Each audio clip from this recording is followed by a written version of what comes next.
Before I start, I'll just introduce myself and then I'll put the slides up very shortly.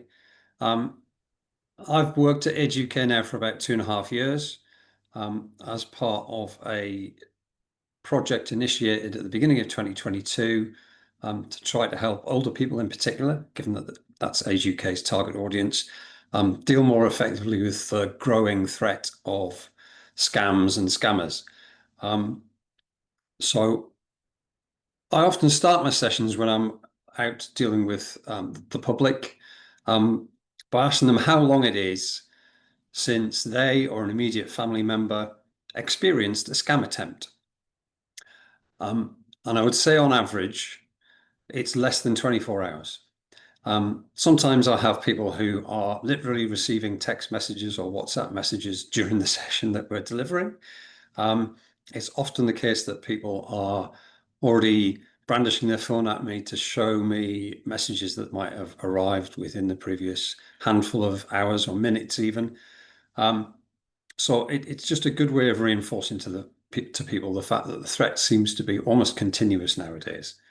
I might also ask them which of the currently popular scams they've seen affect themselves or their families most recently. And currently the flavour of the month would seem to be claims that you have outstanding speeding fines to pay, parking tickets perhaps, the long-running ones about failed parcel delivery, and links that you should go to in order to reschedule that parcel delivery. And one that's more current, I suppose, is messages telling people where to go to apply for the reinstatement of their winter fuel allowance. Something that's going to happen entirely automatically and that won't require people to submit an application. So that type of stuff is usually my intro to get people completely on the same page about the relevance and the fact that this is still a very current topic.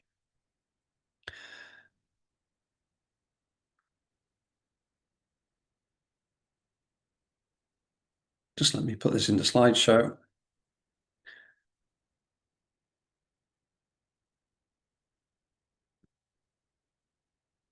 So the project came to existence, as I said, in 2022.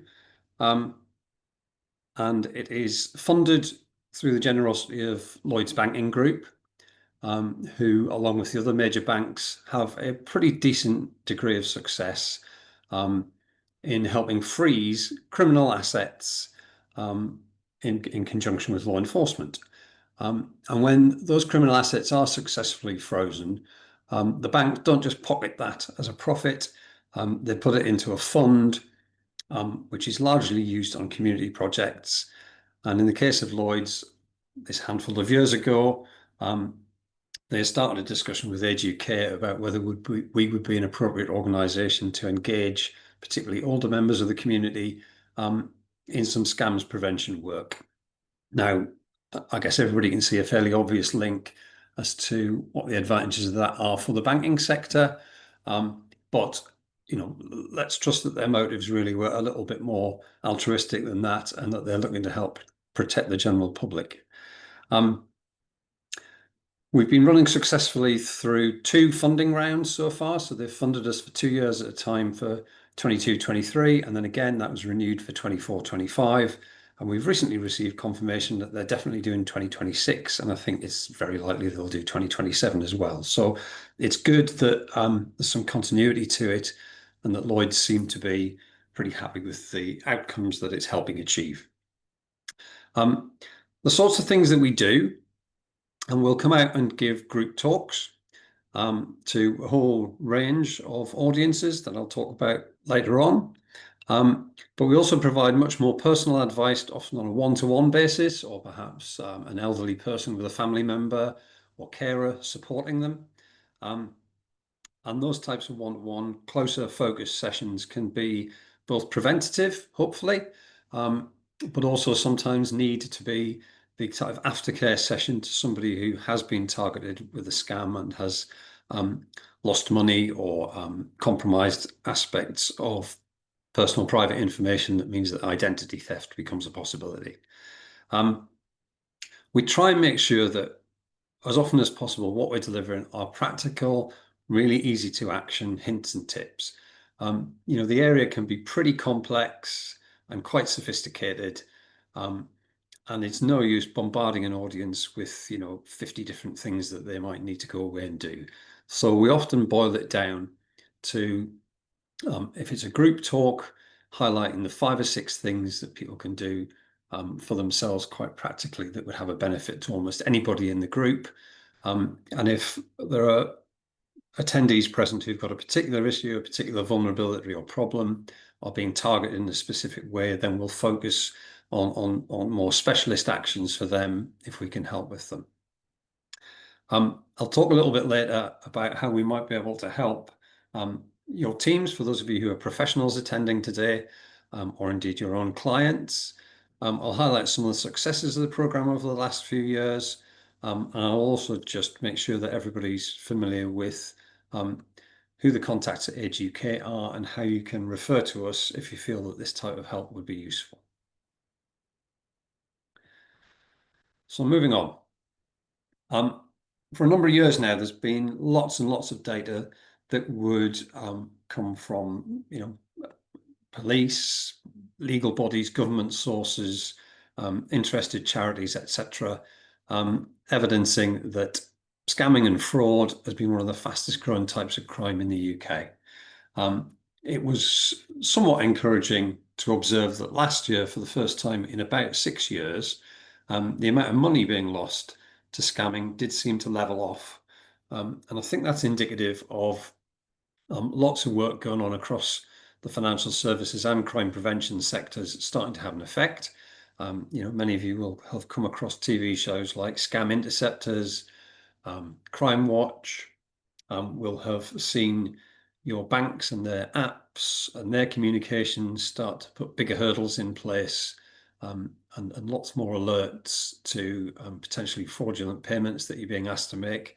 And I think we would like to hope that the sort of work that we've been doing that's exposed scam techniques to hundreds of thousands of people over the last few years will also have played a little bit of a part. But it still remains the case that older people can be particularly vulnerable, sometimes because they simply come from an upbringing, if you like, and a background that means they were taught to be more trusting when they were younger, but also perhaps in some of the more technological aspects. If you didn't grow up with technology in your workplace when you were of working age, then it can be more of a challenge to kind of keep up with the pace at which technology changes nowadays. And that can be taken advantage of by unscrupulous scammers. Importantly for us at AgeUK, it's not just the financial loss that we think is something that we would like to see stemmed and turned around. We see there an awful lot of health and welfare issues arising from this type of crime. And statistically, we know that somebody over the age of 65 gets defrauded roughly every 40 seconds. And very alarmingly, when we studied it back in 2021, we found that older people who had been scammed showed a much higher likelihood to have suffered medical consequences as a result of the scamming experience. They were 2.4 times more likely to have died, entered full-time care, or been cared for in their own home on an almost full-time basis than those people who hadn't been defrauded. At the moment, the funding that Lloyds are providing allows AgeUK to employ somebody like me or a job share team like me in about 18 of our geographical areas across England and Wales. But that's by no means national coverage, I'm afraid. And so up here in the Northeast, AgeUK Northumberland is the only one of the AgeUKs locally who's able to have a full-time scams team in place. I referred there to some of the health impacts, and we see a progression that commonly follows a pattern along the lines of the scam happens, and a lot of people's first reaction is that they feel a sense of embarrassment or shame. that they were taken in. It's absolutely not their fault. What we're dealing with here is not just opportunistic one-off criminals. Um, the whole scamming industry, and I do see it almost as an industry nowadays, is run by very serious organized crime gangs that are international in their reach, um, deploying very sophisticated systems, um, monitoring management information in a great deal of detail so that they can refine their approach and make it more and more effective. Um, Training what they would see as their staff, the kind of frontline people making calls, sending messages, etc. Um, and so at the more serious levels, a private individual is up against a pretty serious criminal threat. And they really shouldn't feel that sense of embarrassment or shame about having been taken in, because the scammers are getting cleverer and cleverer with each generation of scam as it comes along. But feeling that way can lead to a sense of mistrust, um, both of society at large or of unknown individuals. It can raise levels of anxiety about what if it happens again, and that's entirely understandable because it's a well-known fact within law enforcement that people who've been a victim of a scam once will almost certainly have their name, contact information, vulnerabilities added to lists, which are then sold on the black market between scamming gangs, so that other criminals can have a go at what are perceived as more vulnerable or people more likely to be taken in by a scam. So unfortunately, if you've suffered once, you're likely to be targeted repeatedly going forward. That mistrust and anxiety can result in people, withdrawing rather socially. They don't want to admit what's happened to friends and family. They feel quite down about it, which in turn can weaken the support network that they might have had in place beforehand. Or if they were already a little bit isolated, then the whole experience can lead to increases in levels of depression, self-neglect, and it's a fairly slippery slope then towards deterioration in both mental and physical health. And for a charity such as ours, that's just as grave a concern really as the financial impacts that people suffer.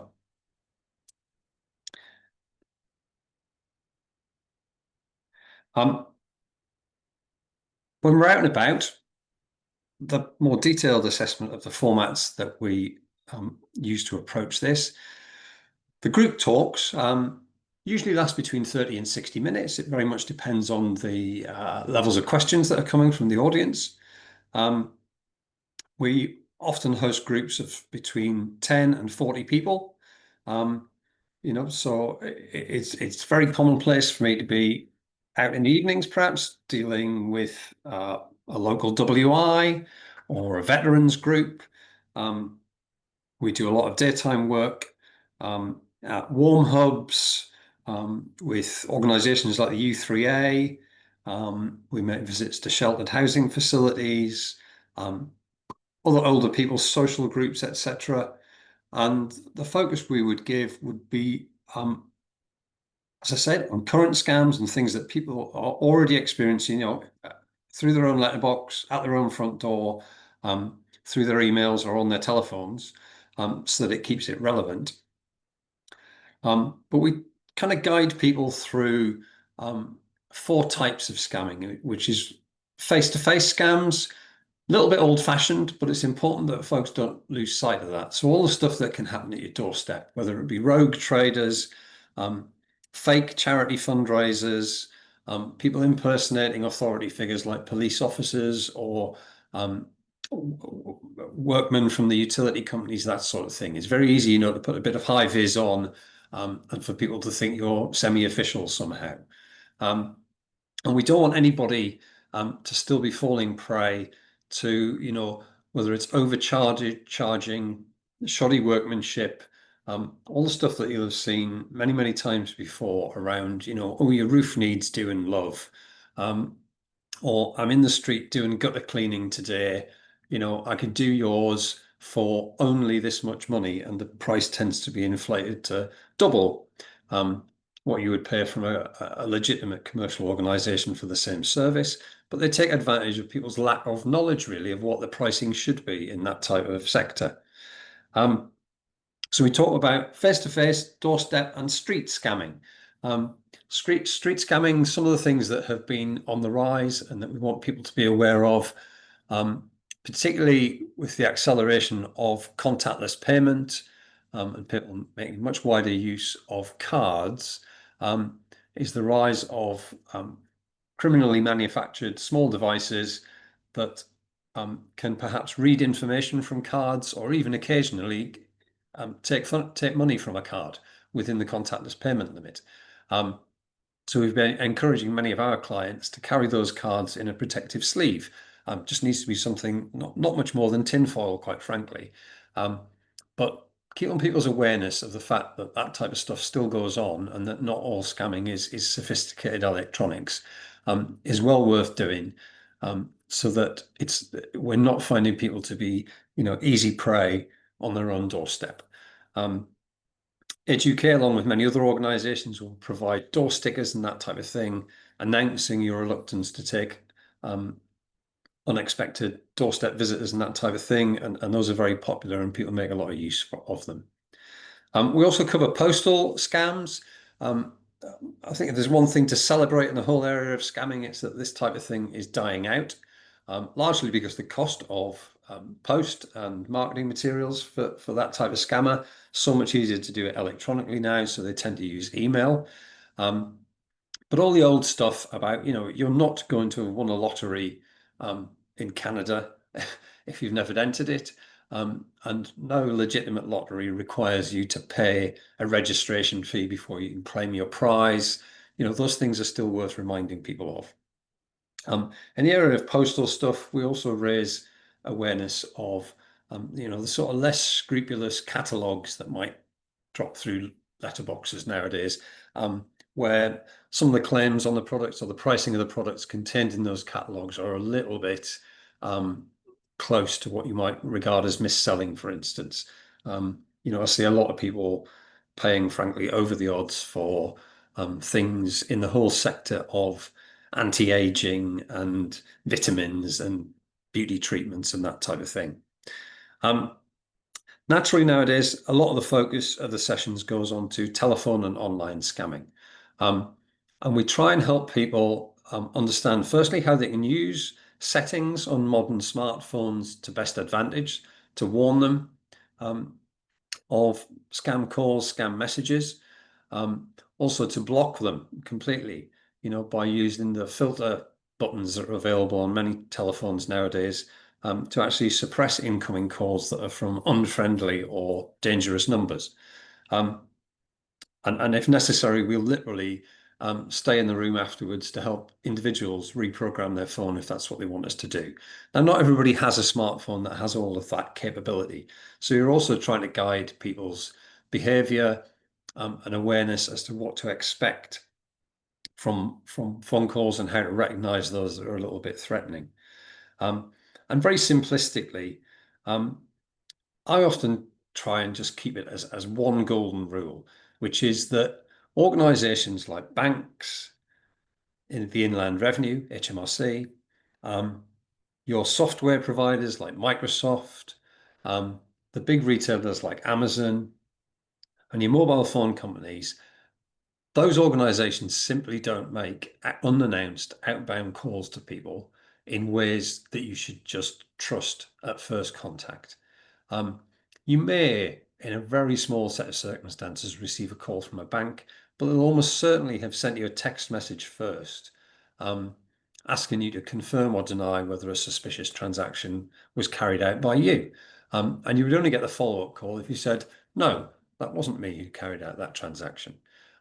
So first-time calls from banks saying that it's the bank fraud team and that they're ringing up because your account's already under attack and they're the guys ringing up to protect you, that is a classic scam, and one that has cost people in this country many millions of pounds over recent years.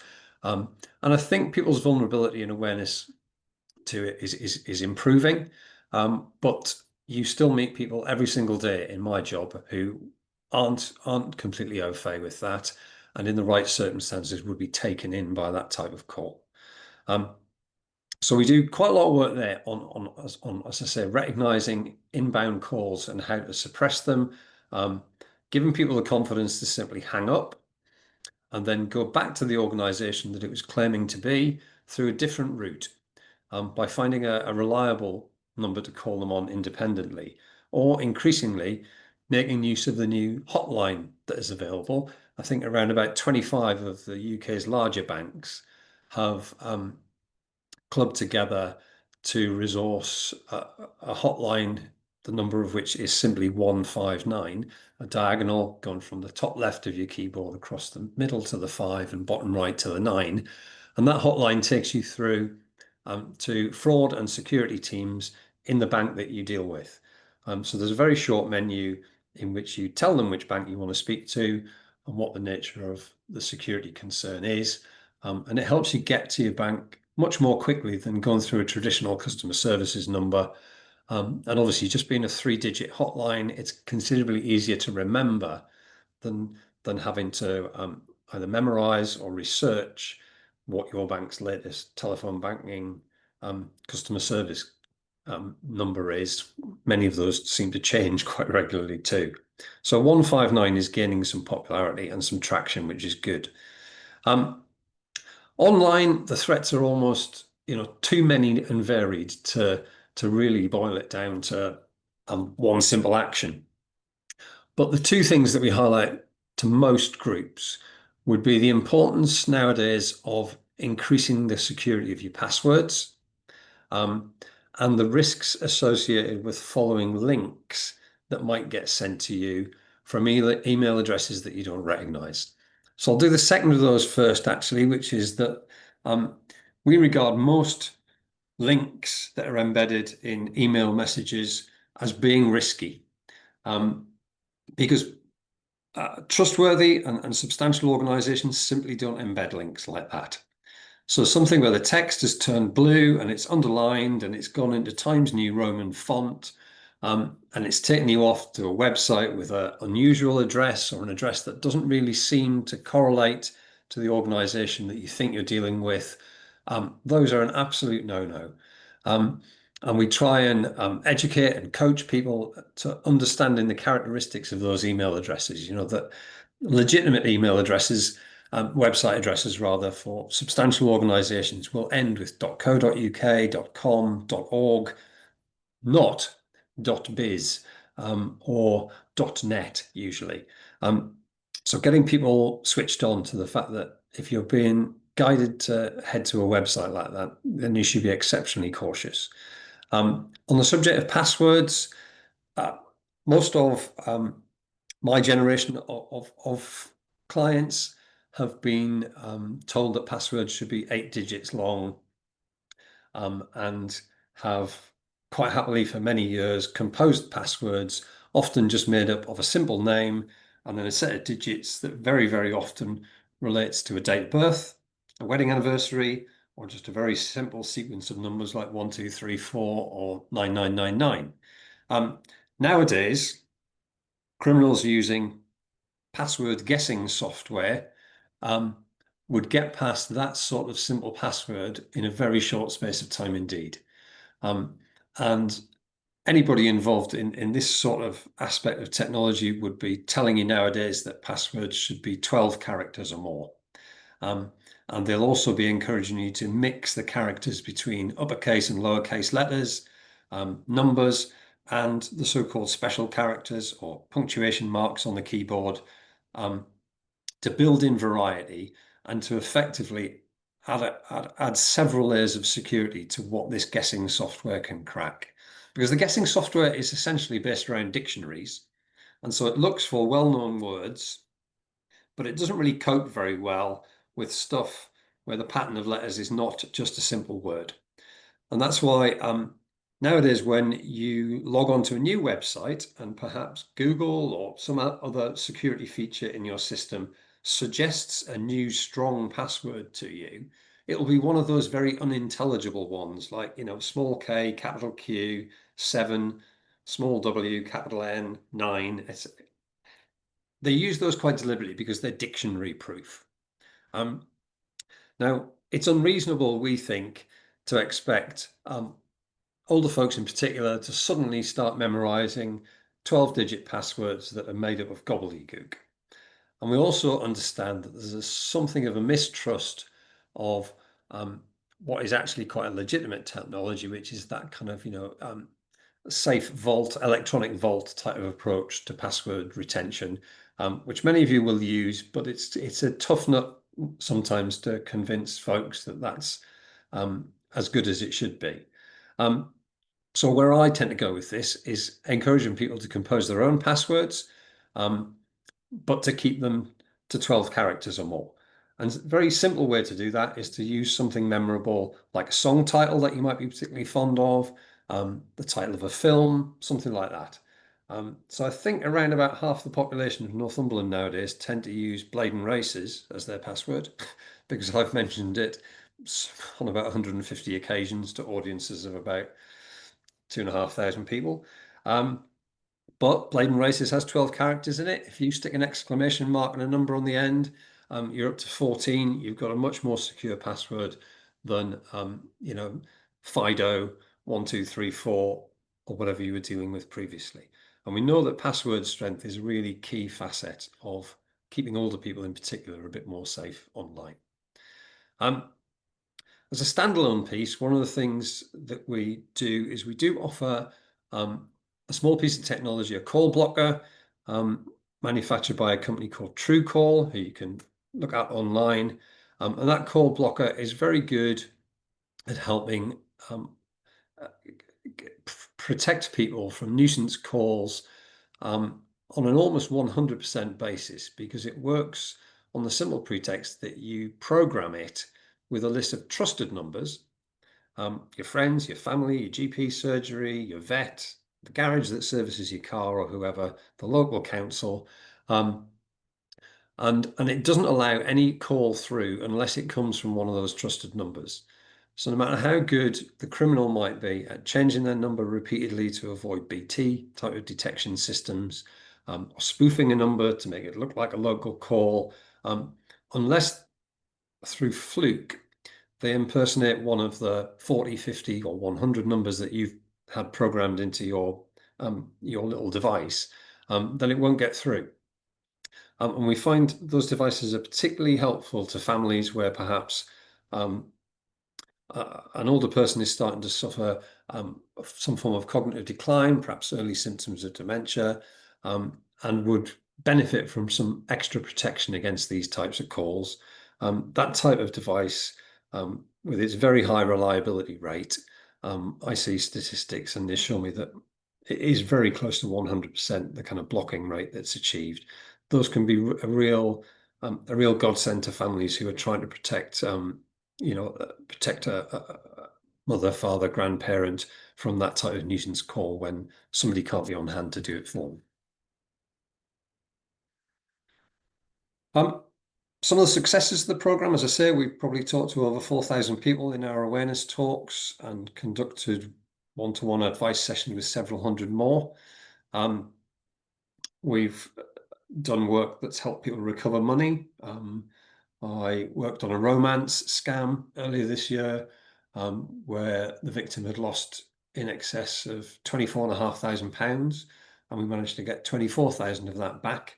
The only part that was lost, unfortunately, was something that had been converted into gift vouchers, which were no longer traceable.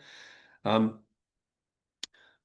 we've done just as much work that I think has been value in terms of the health and the human aspect of it, which is helping people rebuild their confidence, re-establish the way their behaviors and systems are set up to give themselves a whole lot better protection in the future than they would have had before the scamming incident occurred.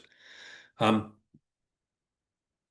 I look at some examples there, I talk about password protection, and I know there are literally hundreds, if not thousands, of people around the county who will have gone home and improved passwords as a result of the work that we've done. If you're sitting there with a first name and 4 digits like Emma 2304, criminals could potentially hack that in under an hour. if they target you specifically. And that'll be less if they've already been onto your Facebook page and discovered that you have a granddaughter called Emma, um, or that somebody in your family has a birth date, which is the 23rd of April. If you can enhance that password to something that has considerably more characters in it and has mixed it up to use lowercase, uppercase, numbers, and special characters, then we can get you to the territory where it's not quite invincible, but it's going to take a criminal with a normal guessing piece of software several hundreds of thousands of years to crack it. And that's the kind of progress that we want to try to make with that facet. The call blockers, the true call devices, as I said, we've got 30 odd people using them at the moment around Northumberland. Those folks have received over 2,500 nuisance calls over the period that the equipment's been installed with them. And I can see that only 17 out of those 2,500 have ever been bypassed. None of those people came to harm as a result of the 17 calls that got through. But it's a very high rate of protection. It's like 99.5% of the nuisance calls that have been made to people who've got those devices are blocked before they ever get to the user. So we're pretty happy with the fact that that's doing a useful job for people who would be potentially targeted by criminals otherwise. For those of you who are attending in a professional capacity, I'm sure you're interested as to how we might be able to help your own teams or your clients. And my answer would be multifaceted, which is we're always looking for opportunities to kind of share the message. So if you know of groups, whether that be your own staff or your clientele, who might benefit or have an interest in this type of work, then we're always open to introductions and bookings to come and work with groups. I guess we do tend to target folks over the age of 50 because that's what the charity Age UK is in existence to support. But we're not, we're not too hard-headed about that. If there's a handful of under 50s in a group that's predominantly over 50s, that's still absolutely fine. And you don't just have to take the kind of one-size-fits-all group talk or one-to-one advice session either. We've run staff training and awareness sessions at a handful of partner organisations around the county who've asked us to over the last few years. We've come along to community warm hubs and simply surfed the tables really and kind of gone from table to table asking what people know, finding out where the gaps in their knowledge might be, and looking to help kind of fill in some of those gaps by giving them hints and tips, useful bits of takeaway information, a small leaflet here or there, that type of thing. This year in particular, we've been working quite closely with a number of the GP groups across the county, and the social prescribers based there, to either deal with referrals or host something akin to a kind of drop-in event in the surgery itself, with patients able to come and spend as much or as little time with us as they like if they've got a concern in this area. I think the most successful of those are where the GP surgery has been able to specifically target an age group for us. Some of the GPs in the early days were sending targeted text messages to individual telephones, letting them know that we would be around. We got excellent attendance to some of those. More commonly, I guess, it's just more general advertising, either through the GP's own social media, posters up in surgery, that type of thing. And we're still encouraged that those generate a useful response because the people who turn up do tend to have a very definite interest in the topic that we're talking about. But I would stress that we feel pretty flexible about matching the format of what we do to what you think your audience would want. So I've worked elsewhere with other organisations around the county where, for instance, they hold regular events and I kind of pop in maybe once a month.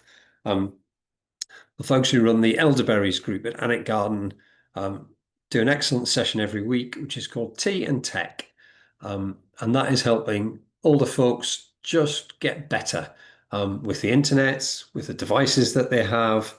And on the last Wednesday of the month, I go to Tea and Tech and I park myself in one corner of the room with some scams literature. And anybody who's just a little bit worried about the sort of messages they're receiving knows that I'm going to be there and that they've got somebody they can get a second opinion from. Um, I would stress that they really don't need to wait for me as a second opinion, because we would see one of the key protection mechanisms in this whole arena as being staying well networked, and having a second opinion from a friend, a neighbor, a family member. It's always worth it. If you're not sure whether an offer's too good to be true, or whether the pressure that you're being put under by somebody who tells you that you need to react because you have a fine outstanding, or your bank account is going to be frozen if you don't do something. It's always worth a second opinion before you act under that type of pressure, or that type of too good to be true type of incentive. So there's lots of different ways that I think we can help. And we're very interested in other suggestions if people have got ideas about being more flexible than the things that I've described there. At the moment, there are three of us in the team. My colleagues Dale and Jennifer. You can ring us on the main AgeUK switchboard. You can email us at scams@ageuknorthumberland.org.uk. You can refer to us through the frontline system if you're a user of that. All of those are available. So that's most of what I wanted to cover right now. If there are questions that you might have, specific examples that you'd like me to expand on a little bit further, then I'm very, very happy to do that. Just tell me what else you would like to know. That's great, Chris. Thanks so much for that. Can you just stop sharing for now? Because there is a few questions in the chat, so we can go through those. A few of them are sort of similar in regards to the call blocker, but I'll just start from the beginning. So one of the questions was around, is the service available in all other AgeUK areas? I think you mentioned that in your initial presentation, wasn't it? It was 18 areas, but the only one in the northeast is Northumberland. Is that the case? It is for up until the end of 2025. I guess with Lloyd's renewing the funding, there's a possibility that North Tyneside or Newcastle, or places a little bit further to the south of us might apply to join the program. But Lloyd's haven't actually massively increased the budget for the next 2 years, so the scope for us to expand it into lots of other areas isn't there just now. Was there a reason for Northumberland in particular? Was that seemed to be kind of, or was it at a just national level? AgeUK invited each of our geographies is a separate organisation in a way. So they invited people who wanted to bid to be part of the programme to put forward a business case. Northumberland did that successfully 5 years ago on the basis that we know that the county has a relatively ageing community, and that the sort of geographical stretch of it means that sometimes people can be quite isolated. And so the perception was that there was a slightly higher vulnerability in this part of the world than some other places. And so we were pleased that the national body supported that and has funded us through the 4 years so far. That makes sense. So there's a couple of comments around, I think, what you were saying. So someone's saying that they've just this week received 2 texts regarding winter fuel claim Yes. and been receiving letters in different names. Someone suggested that when they do that, they kind of return to sender on the envelope. Is that sort of a tip that you would agree with in terms of through, or? Yes, or about whether it ever gets back to the sender, It's another thing. I don't know. I don't think if it's a serious scam that they're going to be particularly put off by receiving some of their correspondence back. I think it's probably better to report that sort of thing to the authorities, either to the police. Quite frankly, if it's deemed that it's a fraudulent attempt, then Action Fraud would remain interested in that, even though it's a medium that's sort of dying out to some degree. But but equally, the vast majority of people will simply put it in the bin, and that's okay. We Yeah, don't expect everybody to report everything, but we right. do know that if as communities we report more, then law enforcement and legal authorities have got a better chance of suppressing stuff. Um, One thing most people I encounter don't know is that the kind of boffins down at GCHQ, who we think of as a spy center and, very exciting. Part of what they do every day is shut down suspicious websites, fraudulent websites, and things that are potentially, corrupting the life of or putting people at risk. Um, I think they shut down something like 200,000 um, fraudulent websites last year. So, it's a The more people report, 500 a day type of better. job. Yeah. And the more often the public report those things, the better, because it gets shut down faster. So with the text message, there's this send on to kind of 7726, which I know I've done Yes, on yes, occasions and then had a response. But then your smartphone also says to kind of delete and report junk. Does that it go to the does. same place? It gets copied to a very similar place in that part of it goes back to the phone company and part of it goes to kind of law enforcement, if you like. Now, law enforcement don't react to every single individual blocking. They need weight of numbers in order to take further action. Um, but with the way phone company technology works, is they don't need the same weight of numbers in order to say, right, we're going to block that number permanently. That sadly is why the criminals have developed all the techniques they have for just changing their phone number very quickly. Um, but it does mean that, they have to keep making changes. They have to keep paying again. Um, and so it is worth doing because it makes their life harder. Yeah. There's a few questions that are similar, I guess, about kind of call blockers. So it's about Mhm. expanding on how can people obtain a call blocker? Are they expensive to buy? Can Age UK help set the call blocker up for people, or set it up I'll on take each of those behalf? in turn then. How to get one? I mean, you can buy them. TrueCall exists as a commercial organisation. I think they're about £130. Um, I don't think there's a massive ongoing maintenance fee. You can just, if you want access to a full-on dashboard of all the management information and would repeatedly be adding new numbers as trusted numbers in the future and that sort of thing, then you can pay about 20 quid a year to maintain access to that dashboard. But in my experience, it's almost a kind of once and done piece of kit in that all the numbers you're going to trust for the rest of your life are pretty much already in your phone anyway. Um, certainly for older people.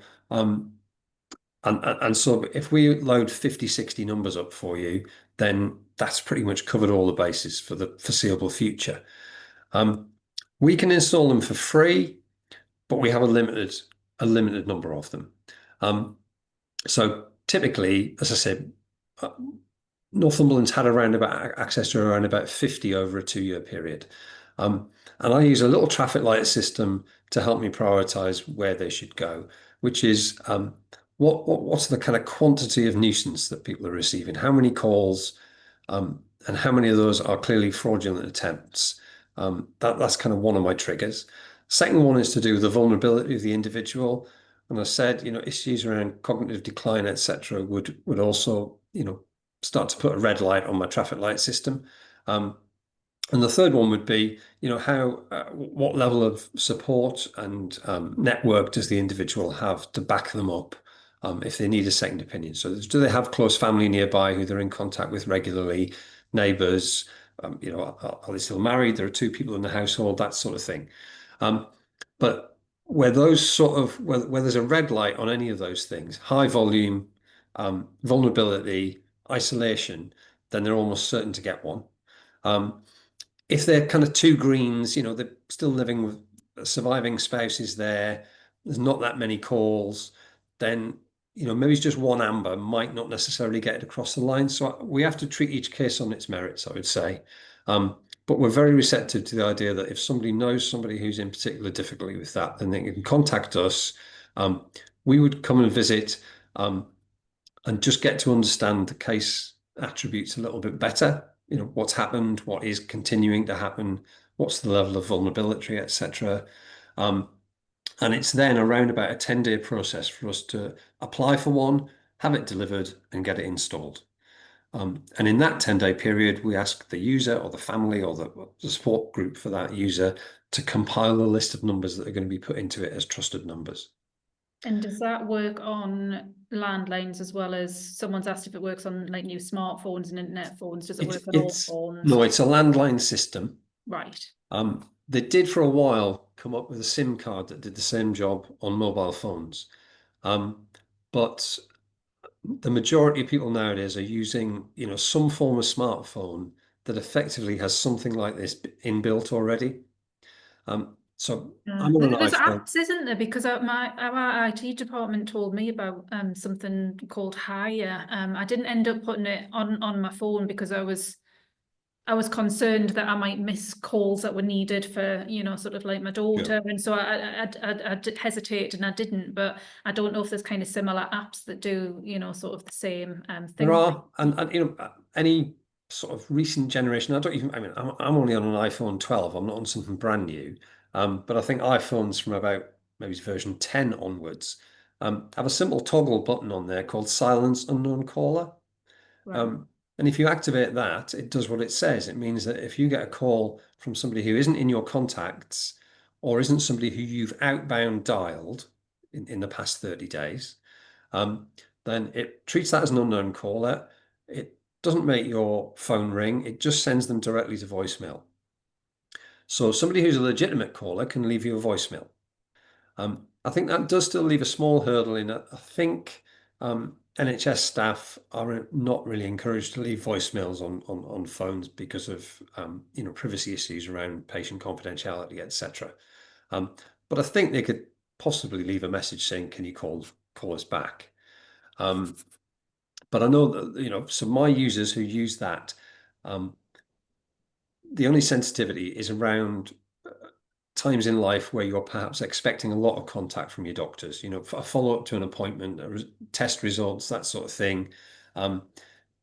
Because NHS numbers can't always be reliably identified because they go through switchboards, etc.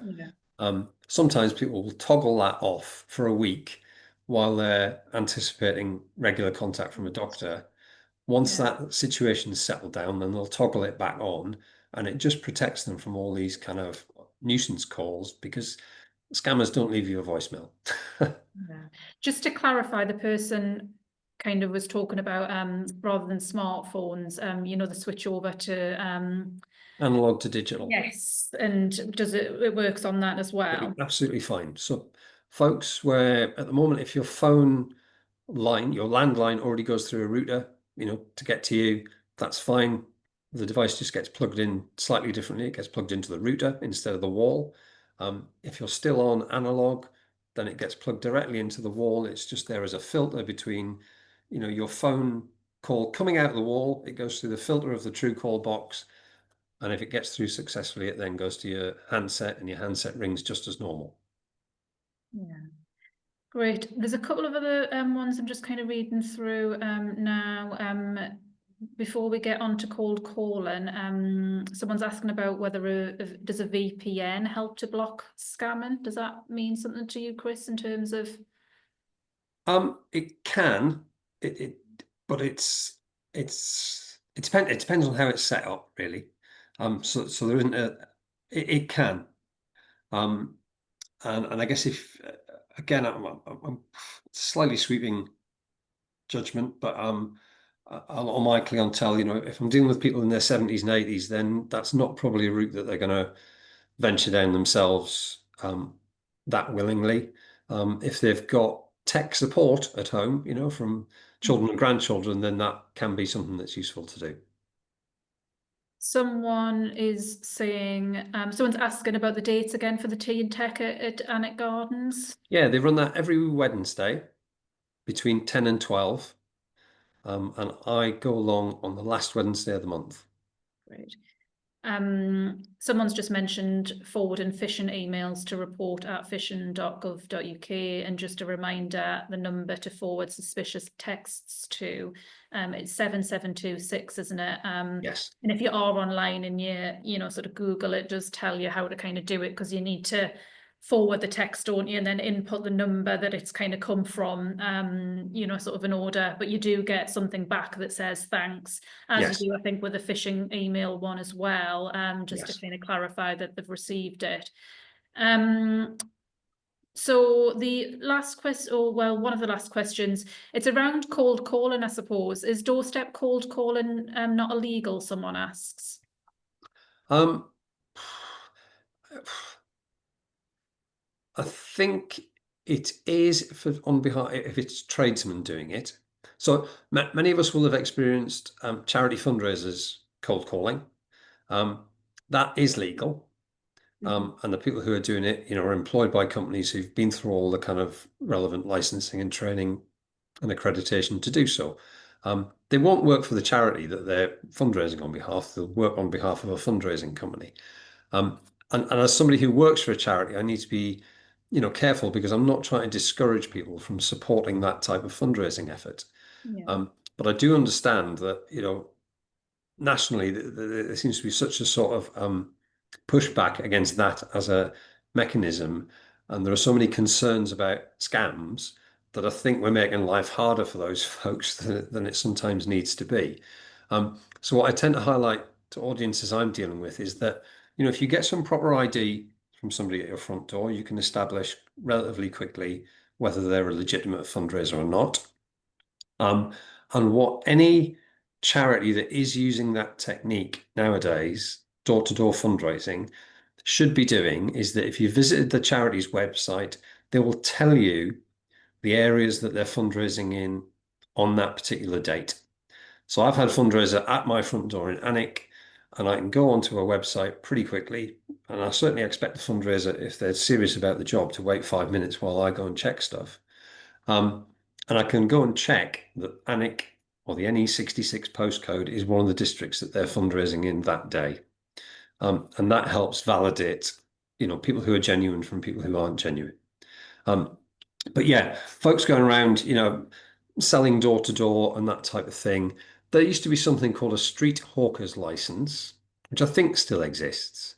But the classic one is usually lads who claim that they're recently released from prison and this is part of a rehabilitation scheme for them, that they're being encouraged to make a living for themselves and learn how to sell, kind of going door to door with a briefcase of pretty shoddy plastic goods that you could get at Pound Stretcher or Yorkshire Trading for 50p to a pound.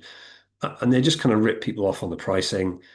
They intimidate people at their own front door through their behavior, foot in the door type of tactics.